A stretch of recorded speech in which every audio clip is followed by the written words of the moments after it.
Sebuah pulau kecil sekitar 24 km dari lepas pantai Iran, Pulau Kharg menjadi salah satu titik paling krusial dalam sistem energi global. Sekitar 90% dari seluruh ekspor minyak Iran ke dunia melewati pulau ini, menjadikannya pusat ekonomi sekaligus target strategis bernilai tinggi. Selama beberapa dekade, rezim Iran berkomitmen untuk melindungi lokasi ini dengan segala cara. Bunker dibangun, sistem rudal dipasang, dan kehadiran militer diperkuat di sekitarnya. Pulau ini tidak hanya menjadi terminal energi, tetapi juga benteng pertahanan. Namun pada Maret 2026, situasi berubah secara drastis. Pesawat pembom Amerika Serikat yang lepas landas dari Inggris, lebih dari 6.000 km jauhnya, melancarkan serangan terkoordinasi. Dalam satu malam, sekitar 90 target dihantam. Bunker rudal, depo ranjau laut, sistem pertahanan udara, hingga menara kontrol bandara dilaporkan hancur sebelum fajar. Seluruh infrastruktur yang selama ini dibangun untuk melindungi pulau tersebut dilumpuhkan dalam waktu singkat. Kini muncul pertimbangan baru, kemungkinan Amerika Serikat untuk mengambil alih pulau tersebut secara langsung, sebuah skenario yang selama ini menjadi salah satu kekhawatiran Iran. Namun untuk memahami skala peristiwa ini, perlu melihat rangkaian operasi yang terjadi sebelumnya. Selama bertahun-tahun, banyak analis militer berpendapat bahwa konfrontasi langsung dengan Iran akan sangat beresiko. Negara ini telah membangun salah satu kekuatan militer paling kompleks di Timur Tengah, sekitar 2.500 rudal, armada angkatan laut yang ditempatkan di Selat Hormuz, jaringan drone dalam jumlah besar, serta doktrin militer yang berfokus pada efek balasan besar.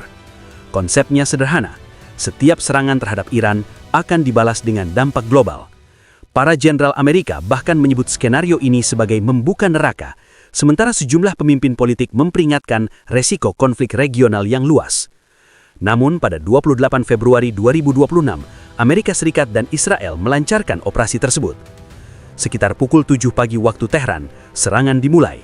Dalam peristiwa yang digambarkan sebagai sangat menentukan, pemimpin tertinggi Iran, Ali Khamenei, yang telah memimpin selama lebih dari 3 dekade, dilaporkan tewas.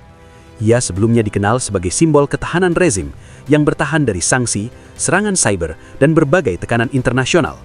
Bersamanya, sekitar 48 pejabat tinggi militer dan politik juga dilaporkan dieliminasi dalam beberapa jam pertama. Di antaranya termasuk pimpinan angkatan bersenjata, Komandan Islamic Revolutionary Guard Corps, Menteri Pertahanan, dan Kepala Intelijen. Puluhan tahun pengalaman militer hilang dalam waktu singkat. Iran merespon dengan ketuatan. Pada hari pertama, hampir 400 rudal dilancarkan ke arah Israel, sebuah demonstrasi kemampuan yang tampaknya mengonfirmasi kekhawatiran lama.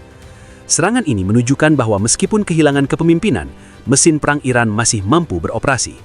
Namun perkembangan dalam 20 hari berikutnya mengubah gambaran tersebut. Amerika Serikat dan Israel tidak sekedar melakukan serangan acak. Operasi yang dijalankan bersifat sistematis, bertujuan membongkar kapasitas militer Iran secara bertahap, seperti membongkar sebuah mesin. Tahap pertama menargetkan pertahanan udara. Iran memiliki jaringan sistem anti-pesawat yang tersebar luas yang selama ini membatasi kebebasan operasi udara lawan. Dalam waktu kurang dari 1 minggu, sekitar 80% jaringan ini dilaporkan hancur. Dampaknya signifikan. Dengan melemahnya pertahanan udara, pesawat pembom seperti B-52 Stratos Fortress, platform besar yang tidak memiliki teknologi siluman, dapat beroperasi di wilayah udara Iran dengan hambatan minimal. Langit menjadi terbuka. Selama bertahun-tahun, Iran mengandalkan strategi saturasi, melancarkan sejumlah besar rudal secara bersamaan untuk menembus sistem pertahanan lawan. Pada hari pertama konflik, hampir 400 rudal dilancarkan ke arah Israel. Namun 10 hari kemudian, jumlah tersebut menurun drastis menjadi kurang dari 40 per hari. 20 hari kemudian, angka itu mendekati 0. Penurunan ini bukan kebetulan. Sekitar 300 landasan pelancaran rudal dilaporkan dihancurkan, mengurangi sekitar 65% kapasitas pelancaran Iran. Selain itu, fasilitas produksi yang mampu menghasilkan hingga 100 rudal per bulan juga menjadi target serangan. Dalam kondisi tersebut, jumlah rudal yang dimiliki menjadi kurang relevan tanpa kemampuan untuk melancarkannya. Strategi yang sama diterapkan terhadap program drone. Iran selama ini berinvestasi besar dalam drone serang berbiaya rendah, termasuk model yang juga digunakan oleh kelompok-kelompok sekutu di kawasan. Namun seperti sistem lainnya, kemampuan ini juga mulai tergerus oleh operasi yang terkoordinasi. Pada akhirnya, yang terjadi bukan sekedar serangan militer, melainkan pembongkaran bertahap terhadap seluruh struktur kemampuan kembatnya.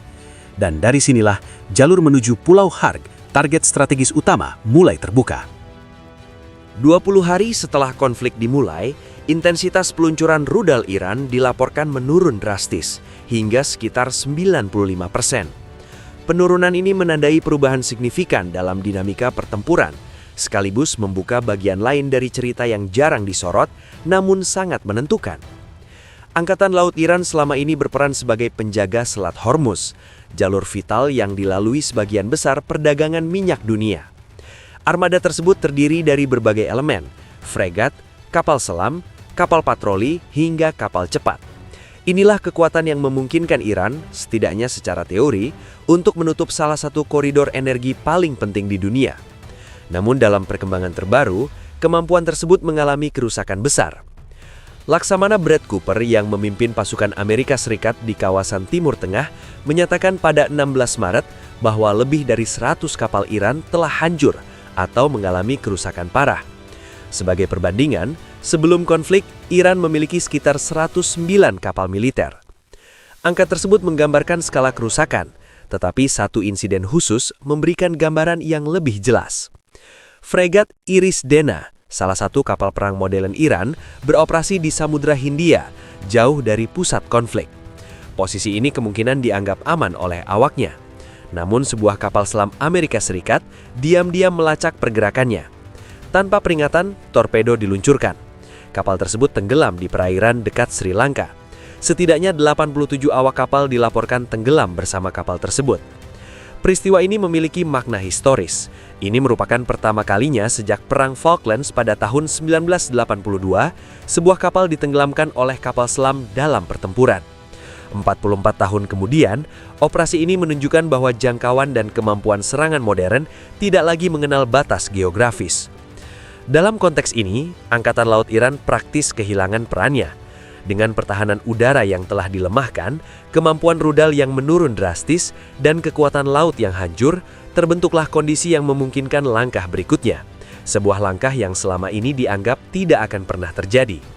Untuk memahami signifikansinya, pertanyaan sederhana perlu diajukan.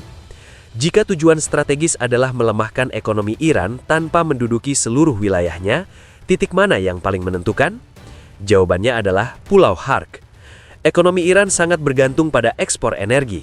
Sekitar 90% pendapatan utama negara berasal dari minyak, dan sebagian besar aliran tersebut melewati terminal di Pulau Harg sebelum melintasi Selat Hormuz menuju pasar global. Tanpa pulau ini, aliran pendapatan utama Iran akan terganggu secara fundamental. Dengan luas sekitar 22 km persegi, lebih kecil dari banyak kawasan perkotaan, Pulau Harg menjadi pusat dari sistem ekonomi nasional. Kehilangannya bukan hanya masalah logistik, tetapi juga ancaman terhadap stabilitas internal. Penting untuk dicatat bahwa signifikansi pulau ini telah lama dikenal. Di era Jimmy Carter di tahun 1970-an, opsi menyerang pulau tersebut sempat dipertimbangkan saat krisis sandara, namun akhirnya dibatalkan karena risiko yang dinilai terlalu tinggi. Pada 1980-an, Saddam Hussein mengambil langkah lebih jauh, dengan serangan udara berulang yang sempat melumpuhkan operasi di pulau tersebut selama beberapa bulan. Namun selama lebih dari 5 dekade, tidak ada presiden Amerika yang benar-benar mengambil langkah tersebut, hingga kini. Pada 12 Maret, pembom Amerika Serikat yang lepas landas dari Inggris melancarkan serangan besar ke Pulau Harg, menghancurkan sekitar 90 target dalam satu operasi. Infrastruktur pertahanan yang dibangun selama bertahun-tahun dilaporkan hancur dalam satu malam. Respons Iran datang dalam bentuk ancaman. Mereka menyatakan akan menyerang infrastruktur energi yang terkait dengan Amerika Serikat. Namun dalam analisis strategis, terdapat ironi mendasar. Ketergantungan Iran terhadap fasilitas di Pulau Harg jauh lebih besar dibandingkan ketergantungan Amerika Serikat terhadap target yang diancam. Bagi Iran, ini bukan sekedar aset, ini adalah fondasi ekonomi. Dalam perkembangan terbaru, sumber-sumber di dalam pemerintahan Amerika Serikat mengindikasikan bahwa Washington tengah mempertimbangkan langkah berikutnya. Kemungkinan untuk menduduki pulau tersebut, menggunakannya sebagai alat tawar, atau bahkan memutus aliran pendanaan rezim secara langsung. Inilah skenario yang paling dihindari Iran, bukan hanya serangan militer, tetapi hilangnya kendali atas aset paling vital mereka, sebuah situasi di mana satu-satunya sumber utama pendapatan berada di tangan pihak lawan. Pada titik ini, muncul satu pertanyaan mendasar yang belum dapat dijawab secara pasti. Apakah seluruh rangkaian operasi ini cukup untuk menjatuhkan rezim Iran?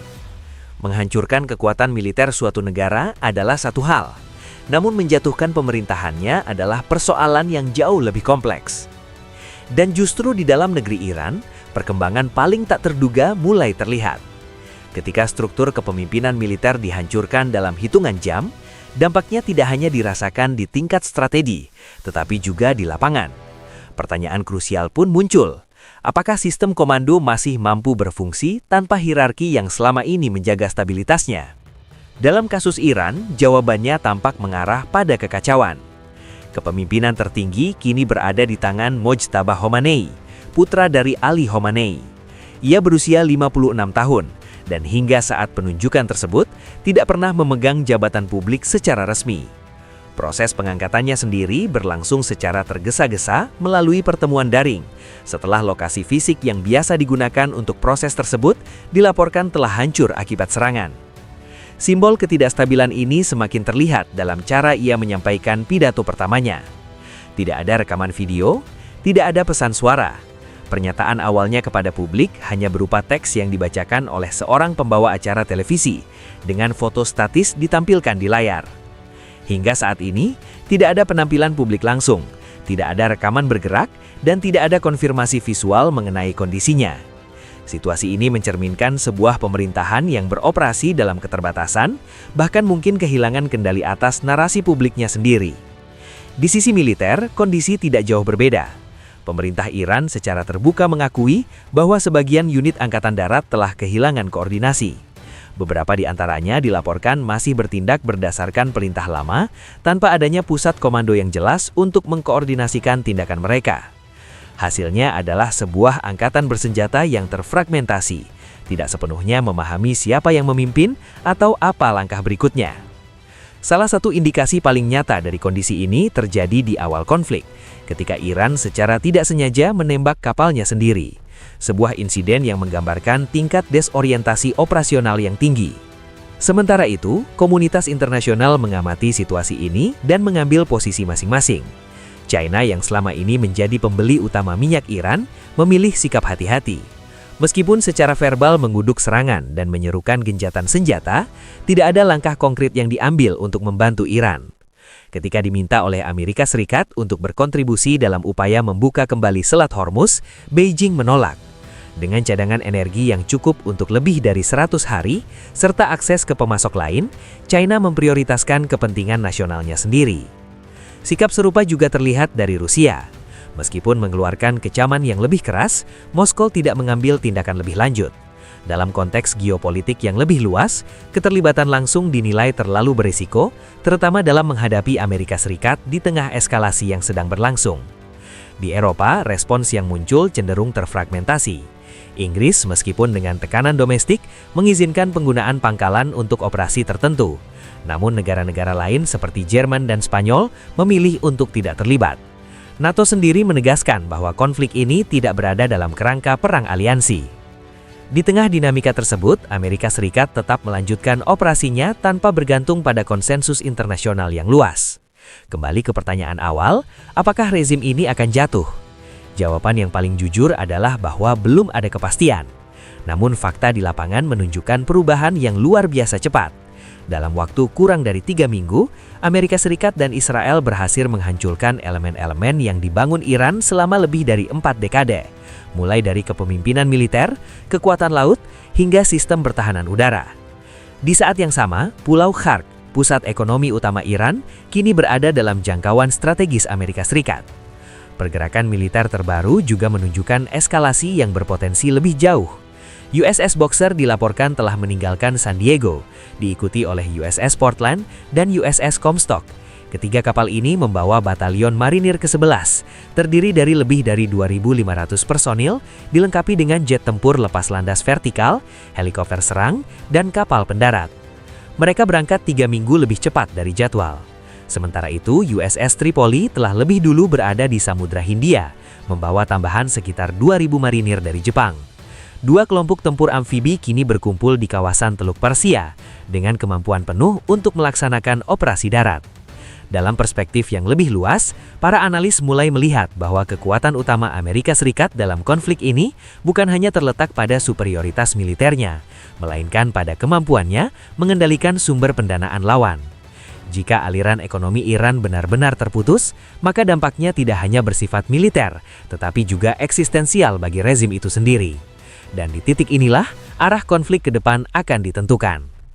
Bagikan pendapat Anda di kolom komentar di bawah ini. Jangan lupa untuk like, subscribe, dan aktifkan notifikasi pada video ini agar tetap mendapatkan informasi tentang perkembangan terbaru dalam perubahan tatanan dunia yang sedang berlangsung. Terima kasih telah menonton, dan sampai jumpa di video berikutnya.